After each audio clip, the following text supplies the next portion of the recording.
alayhi salam, he came down onto the earth. He was sent to the earth. There's a question. Where did he land?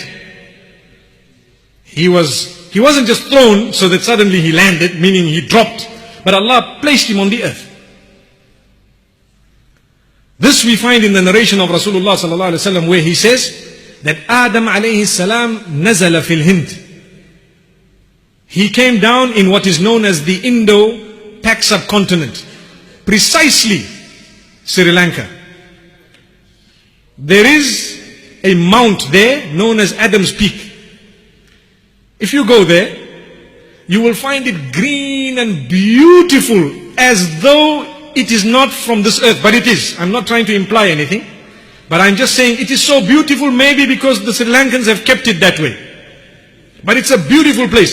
It is said that there is a possibility that that is the place. We don't know for certain that that spot is the place, but roughly there. What about Hawa? Where did she come down? In Jeddah. Where is Jeddah? Jeddah is in the Arabian Peninsula, in what we know today as Saudi Arabia. And what is the meaning of Jeddah or Jeddah or Juddah? It means the grandmother. It is named after her. Subhanallah.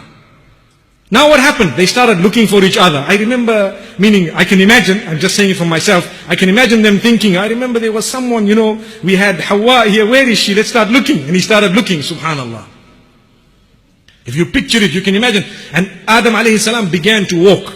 And he started walking towards where the sun was setting. He started walking towards the west. And Eve, Hawa alayha salatu wasalam, as a female, she didn't walk too much, but she also tried to look for Adam alayhi salam. No, that does not mean that women are not interested. No, not at all, not at all.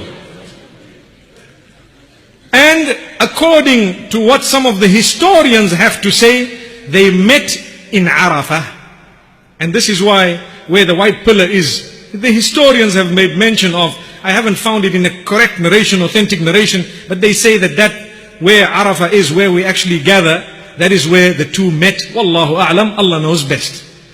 And this shows us, subhanallah, that man,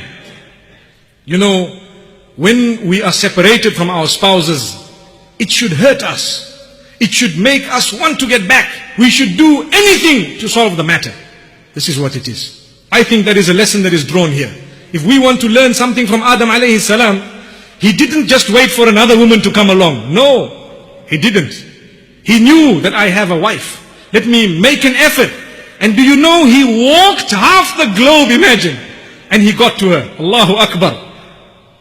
Allahu Akbar. Imagine what must have been. I don't know, it's not made mention of in narrations, but there's no harm in thinking.